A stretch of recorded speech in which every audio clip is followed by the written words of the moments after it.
ka? Bagal. Parang signal. Tambay ako sa kanto isang gabi. May hawak na cellphone, battery ay hapdi. Biglang may nakita kong magandang dilag. Nakatutok sa wifi, naka-cross legs. Sabi ko, miss, May kuryente na doon sa bahay kasi nakita ko na yan eh. siya sabay. Sabi nga, watch ads first. Doon nagsimula ang aming ligawan. Sa tabi ng piso, wifi na may ventilador lang. Nagpapakyut habang naglalike. Pero biglang naglag ang aking chat.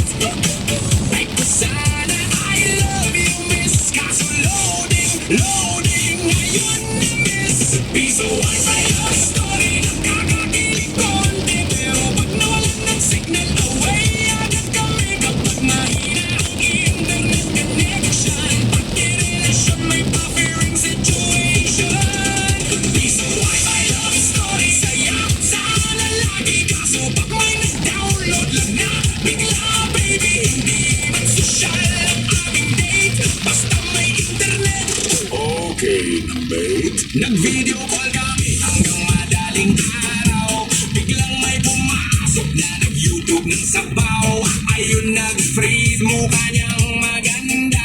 Naging pixelated, parang Minecraft na. Sabi niya, bakit di ka nagre-reply? Sabi ko, nakapos lang, huwag kang mag-away. Hindi third party ang sumisira sa relasyon, kundi kapitbahay na mahilig mag-download ng pelikula noon. 1 peso, 2 peso, dalagan mo pa para tuloy-tuloy. Check namin isita kapag na-expire ang 5 minuto. Pati lang din na namin biglang hinto.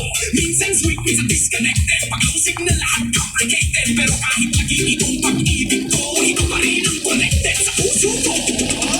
Piso wifi love story, parang promo lang. Minsan mabilis, Oh no. sobrang bagal. Traffic. Kahit ba very natin forever, ikaw pa rin baby, walang other server. Piso wifi love story, walang at kulit. Kahit piso lang No, budget, wait na tayo diretso. Doon na tayo sulit. nag-play Kaya kung may crush ka sa Ayan. inyong kanto, Maganda ba? tabihan mo sa wifi. Doon lang to. Sa doon pa yan.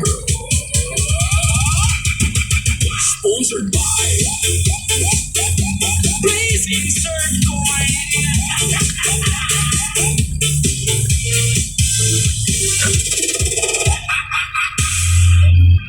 Yo, DJ Pasok!